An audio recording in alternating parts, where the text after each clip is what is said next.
The Equitable Society presents This is Your FBI.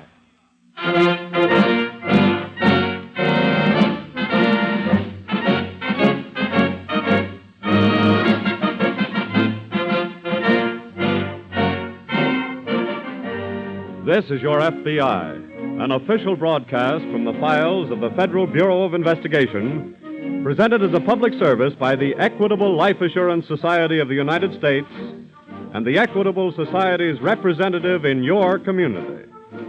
To your FBI, you look for national security, and to the Equitable Society for financial security. These two great institutions are dedicated to the protection of you, your home, and your country.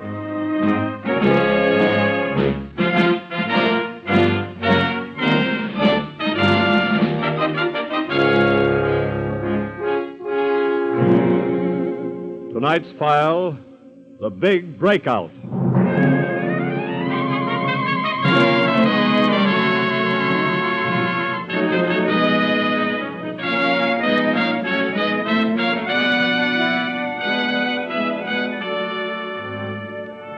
All criminals suffer from the same organic disorder, enlargement of the ego, and sooner or later it proves fatal to their career of crime. For as an ancient thinker once said, he is most vulnerable who believes himself invincible. For some criminals, one heavy prison sentence is enough to deflate their ego. But in tonight's case from the files of your FBI, Earl Dixon accepted his first set of prison bars not as a defeat, but as a great opportunity to prove himself smarter than the law.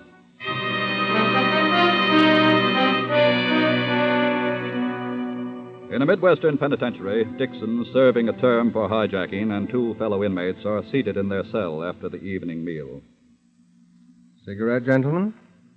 Rock? Thanks, Dixie. Louis? If that's the best you can do, Dixie. Of course, I'm used to lighting a Corona after a pheasant You're dinner, used to talking too much, Louis. Somebody's got to keep the art of chatter alive in our little home. Rock is a man of action rather than words, Louis. Well, you ain't exactly the gabby type yourself, Dixie. I've been interested in only one subject since matriculating here. But you ain't talking about it, huh? I never talk on a subject until I'm qualified by research. When'll that be? No. Oh, yeah? Then what's the title of your subject? Escape.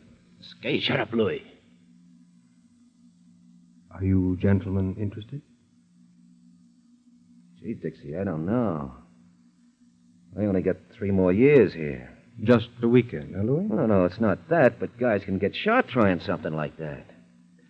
I wonder what your girl is doing tonight, Louis. Yeah, what do you mean? Just curious. Well, I know what she better not be doing. What's that got to do with it? 3 years is a long time to sit and wonder. Maybe it'll be too late after that. What about you, Rock? Count me in, Dixie. Good. We'll make it a twosome then. I don't know. Wait a minute. Yes, Louis. What did you really mean about my dame? I told you. 3 years is a long time. Oh, she better not pull no double deal on me. I'm in. Splendid. What's the gimmick, Dixie? Well, the doctor is on duty in the hospital until 11 o'clock. Yeah? He lives outside, drives home when his relief comes. Yeah? Lights out in here at 9. The turnkey makes a round of inspection at 10. Uh-huh. Tonight, when he comes around, you...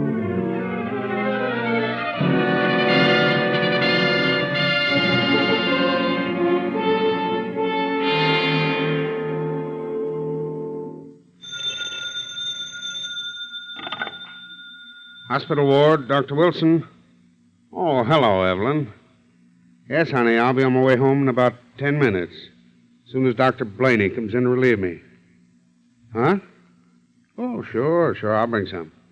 Okay. Bye, sugar.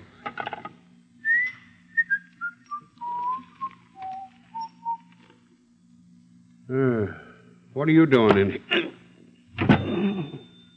Keep a watch of that door, Louis. Okay. Doctor's about your size, Rock. His jacket should fit you rather neatly. Just so it helps me drive us through the gate okay. Here you are. You do it quickly now. Yeah. I'll take a look outside. Everything's all right, boys. Come on. Quietly, please. Right. This is his car. Take the wheel, Rock. Louis and I'll crouch on the floor right behind you. Okay.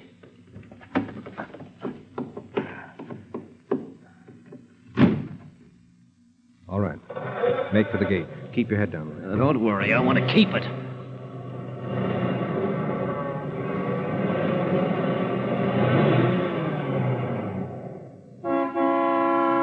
Okay, Doc.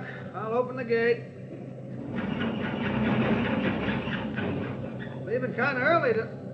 Hey, wait a minute. You're not the doc. Rock's hit. I'll grab the wheel. Pull Rock over. Okay. You make it? Yes. Hey, Rock's hit bad, Dixie. Really? Yeah, what can we do for him? Throw him out. Huh? I said throw him out. But he's still alive. Do as I say. Okay. Sorry, Rock. Gee, I hated to do that. Consider yourself fortunate. It could easily have been you. What do you mean? I had anticipated that whoever drove the car would get killed.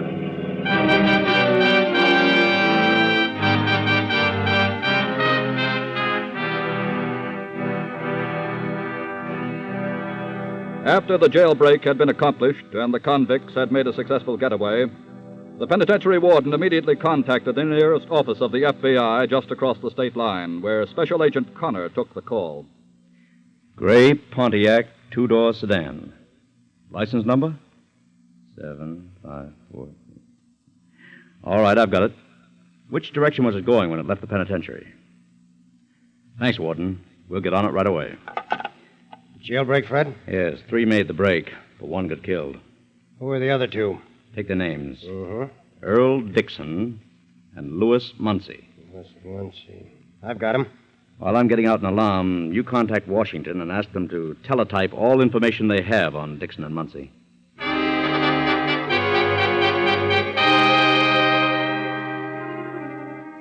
In Dayton, Ohio, a few hours after the prison break, 2 men walked quietly along a fog-shrouded street. They stopped in front of a modest apartment building. A minute later, a young girl occupying a ground-floor apartment was aroused by the insistent sound of the door buzzer. Just a minute. Oh. I'm coming. Who is it? Open the door. Earl. Hello, sis. Earl, Go in, Louis. Okay. what are you... Be quiet. Lower that window shade, please, Louis. Right. Earl, what are you doing here? Okay, Louis? What are you doing here? How did you get out of prison? Quite cleverly. I escaped. Oh, It was a very monotonous life. I needed to change. Well, you don't seem very happy to see me. I'm not. Now, I ask you, Louis, isn't that a shocking admission for one's own sister? Yeah. Oh, by the way, Annette, allow me to present my fellow Houdini, Louis Muncie. Pleased to know you. Why did you come here? Seemed the natural thing to do. Earl, you can't stay. Now, Annette. I mean it. You've got to leave here at once. Hey, what is this? I thought she was okay. She will be. Earl, listen to me. In the past, I've always weakened and tried to help you, always thinking maybe you'd straighten out. But this time it's different. I'm not harboring any criminals. I'm staying, Annette. Oh, no, you're not. Where are you going? I'm calling the police. Hey, now, wait a minute. Hold it, Louis. What are you going to tell them, Annette? That you're turning your brother in? That you want him sent back to prison? Yes. Then I'd better acquaint you with just what that would mean.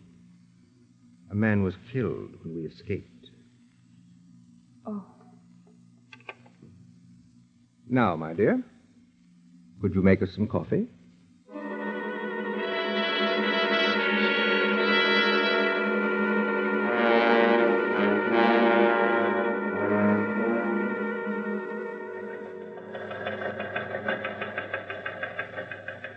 Is that teletype from Washington, Fred? Yes, Whit, the dope on Dixon and Muncie. What does it say?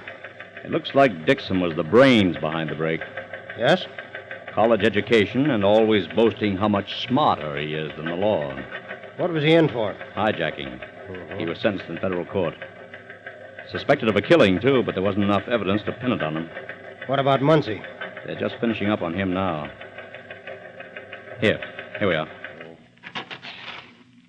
Muncie seems to be a kind of a stooge in a gang that was mixed up in hijacking, too. He'd probably stick with Dixon then for guidance. I wouldn't be surprised. Any reports on the fugitives while I was out? No. They could be clear out of the state by this time. Yes, that makes them our game more than ever. Any leads on Dixon and that stuff from Washington? I was just looking it over. It says Dixon lived with his sister in Cincinnati just before he was sent up. You know, he might make for there again. Wouldn't that be an obvious move? Well, since Dixon considers himself smarter than the law, he might think the obvious thing to do would be least expected. Let's get Cincinnati on the phone. We'll tell him not to wait until daylight to check up, but go out right now and keep a watch on her address. Right.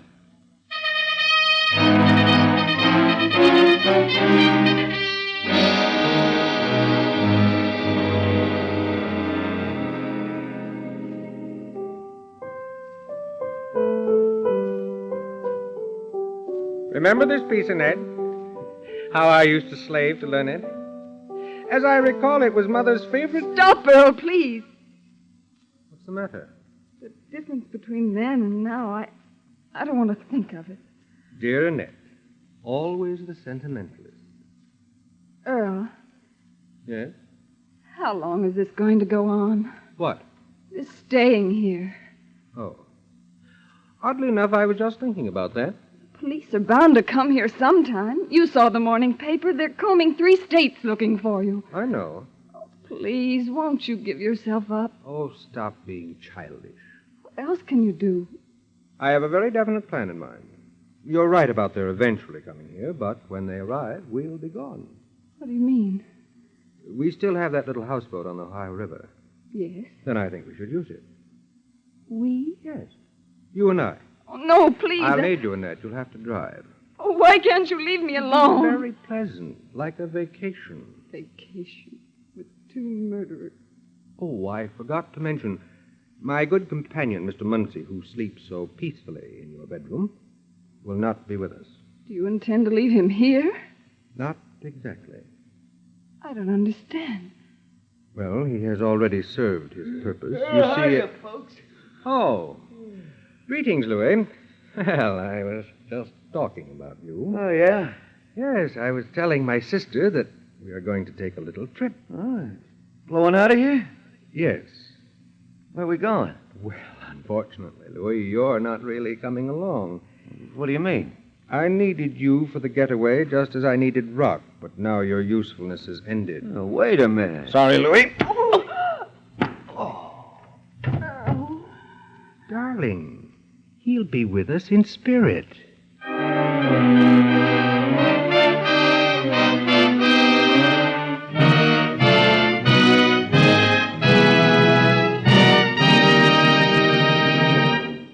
We momentarily close the Equitable Society's presentation of the FBI file on the big breakout. We will return to this case in just a moment. Let's look at America through the eyes of a GI just back from the Pacific. He's flying cross-continent to his home in the East. And perhaps he's wondering what sort of job he'll land when he takes off his uniform. Well, no matter what route his Army transport plane follows, at some time in almost every hour of the flight, he's looking down on places where Equitable Society investments are helping to provide jobs for ex-servicemen. Whether his plane soars over the cattle-studded plains of Texas or the waving wheatlands of Minnesota, over the cornfields of Iowa or the tobacco plantations of Kentucky, Equitable Society dollars are right there, soundly invested with progressive American farmers to promote farm prosperity. Or take practically any industrial center in which his plane might land. Take Chicago or Detroit, Cleveland or Pittsburgh. These also are centers for the investment of Equitable Society funds in steel mills and mines, in railroads and shipyards, in textile mills and industrial plants of all kinds. Yes, with Equitable Society dollars at work in every section of the country, and with the Equitable Society's 3.25 million members living in every state in the Union, This great mutual organization is well named the Equitable Life Assurance Society of the United States. For since 1859, Equitable Society dollars have helped make the whole United States the land of opportunity. Yes, by serving its members for 86 years, the Equitable Society has served America. And now back to the file on the big breakout.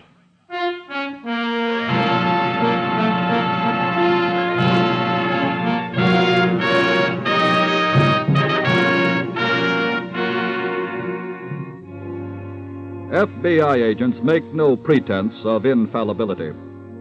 And although highly trained in their profession of criminal investigation, things happen so fast at times that human judgment is bound to err in one step or another in their investigative procedure.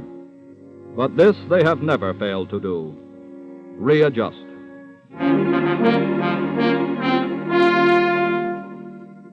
The long hours of the day have dragged past, and now darkness is falling. Earl Dixon sits with his sister in the living room of her apartment. Who's that? How do I know? See who it is. I'll stand just behind the door, and don't let anyone in. Understand? Very well. Good evening. Good evening. You're Miss Annette Dixon, are you not? Yes. I'm Special Agent Connor of the FBI. The FBI? Yes. We just learned that you had moved here from Cincinnati. But why are you interested in where I live? The automobile in which your brother escaped from prison last night was found early today, abandoned just outside of town. May I come in? But my brother isn't here. Then there's no reason why I shouldn't come in, is there? No, that is Thank you. I have a gun here, Mr. Connor. I've often wanted to match wits with the FBI. Don't reach for yours. I wouldn't have any wits left for you to match if I did. I was sure they trained you to be practical. Yes. That's one of the reasons we usually win, Dixon. Have you always won until now? I wouldn't say that now is exactly over. You fellows travel in pairs. Is your partner outside in the car? No. I came here alone. Where is your partner? I'm afraid you'll have to proceed without that knowledge. He and your office must have known you came here. You think so? Yes. In that event, I think you'd better come along with us. Where to? My sister and I are taking a little trip. You'd be a very welcome companion. Really? Yes. With an FBI agent driving us in an FBI car, we should find it rather a safe journey. At your service, Mr. Dixon. Thank you. Oh, by the way, you wouldn't mind transporting a corpse, too, would you? It would be rather awkward leaving him here. Louis Muncie? That's right. Bring him along. I'd be very glad to have his body as evidence of murder against you. What makes you think you'll be able to produce this evidence? This was to be a match of wits, remember?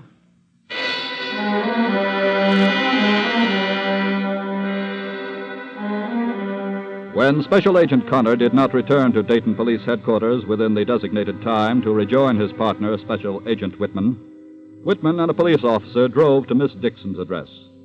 Whitman is now returning to the car. There's something funny about this, Sergeant. I saw you go inside after you got no answer. I found this on the floor in the living room. What is it? Connor's wallet. What? And dresser drawers had been pulled open like somebody had packed and left in a hurry. Well. I'd say Connor ran into Dixon, all right. And possibly Muncie, too. And he dropped his wallet to let you know he'd been here and something was wrong. Yes. With his car gone, that means only one thing. Let's put out an alarm on that car.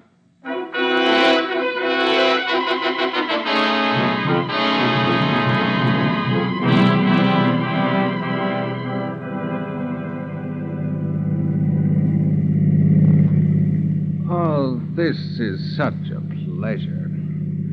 The rolling fields, the green trees. You know, I've looked at penitentiary walls so long I'd forgotten this even existed. Isn't it lovely, Annette? Please don't talk to me.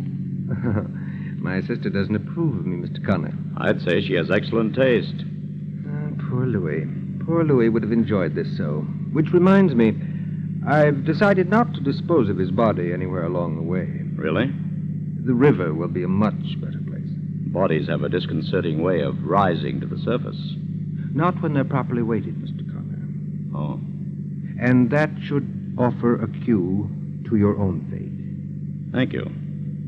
Too bad you won't be able to enjoy a weekend on our little houseboat. You'd like to have his company, wouldn't you, Annette? Please, Earl. Uh-oh. What's the matter? Car trouble. Accidental, of course. What other kind is there? That sounds like a flooded carburetor. What have you done to it? The car stalled. Would you like to get out and diagnose the trouble yourself? You'd like that, wouldn't you? You go ahead and fix it, and I'm warning you. If you take too long... I won't, I assure you.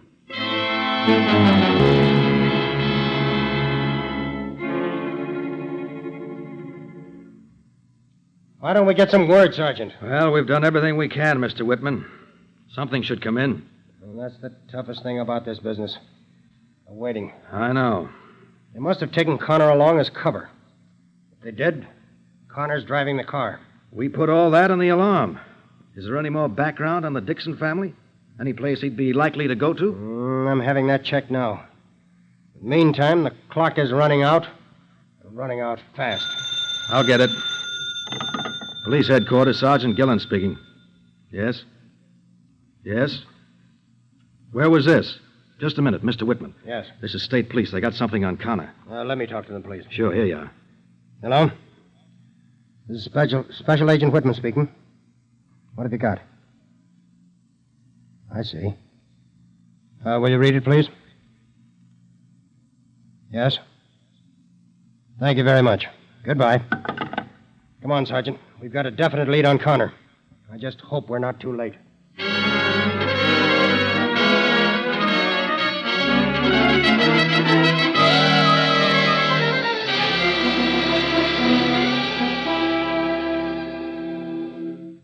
Where did my sister go, Connor? Into the houseboat.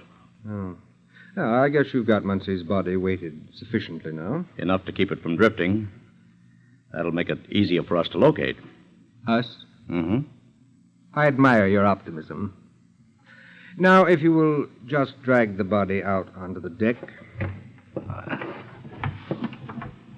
There, that will do nicely. And now I'll ask you to hoist it over the side. You're really running up a big score, Dixon. Just remember this gun. Go ahead, Connor. Okay.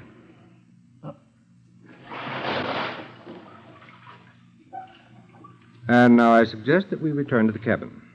Go ahead. After you, Mr. Connor. Thanks. Annette.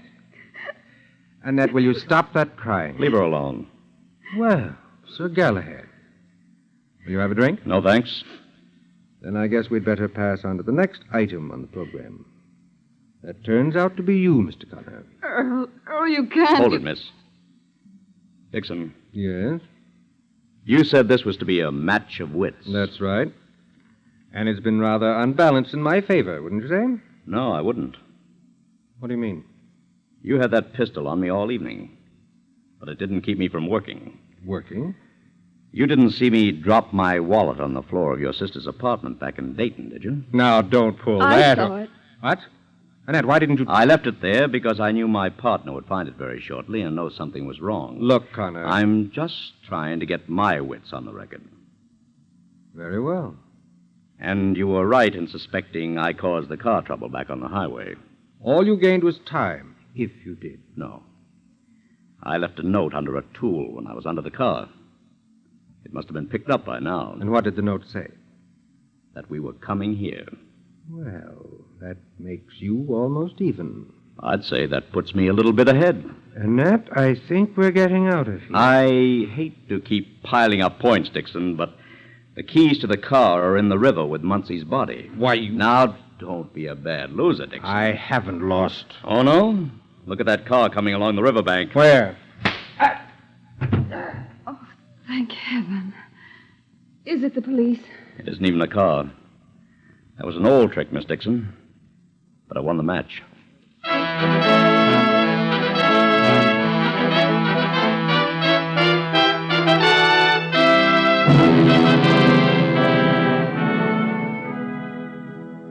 Samuel Dixon was returned to the penitentiary and subsequently tried and convicted for the murder of his fellow convict. Like all criminals, Dixon had an inflated estimation of his own ability to beat the law.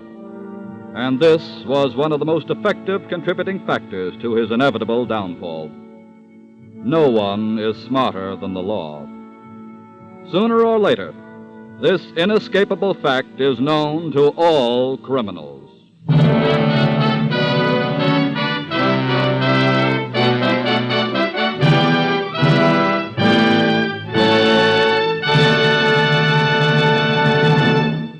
You'll hear about next week's case in just a moment. This week, at the Equitable Society, I was shown 3 checks that were ready to go out in the afternoon mail.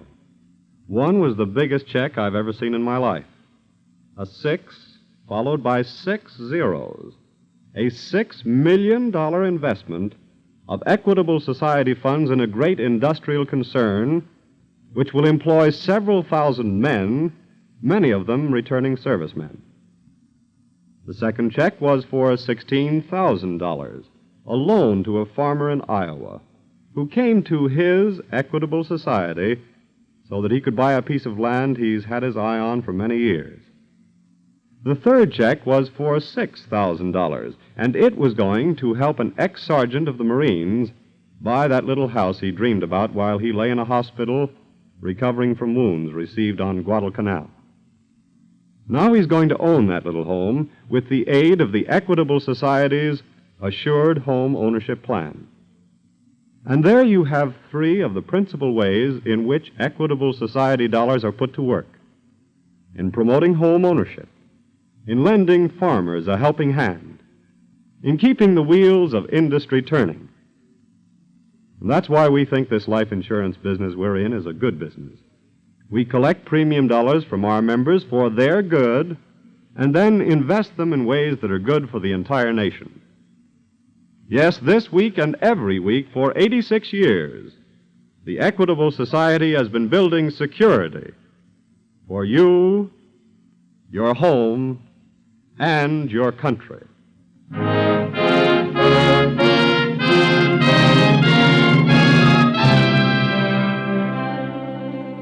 Next Friday, December 7th, is the 4th anniversary of the Japanese attack on Pearl Harbor. Our program that evening will present a thrilling and factual account of the FBI's work on that momentous day.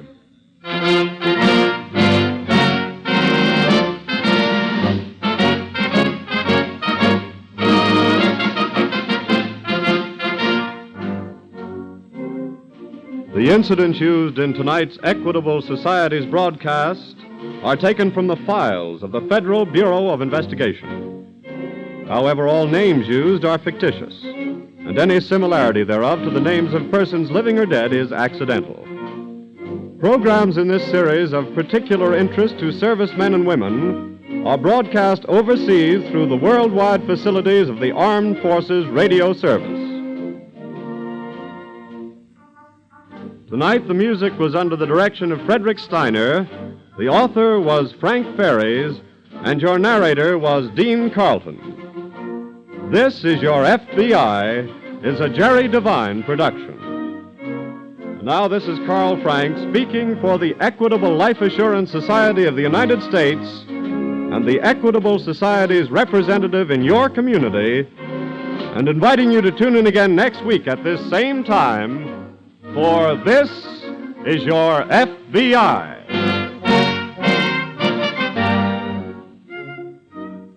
This is ABC, the American Broadcasting Company.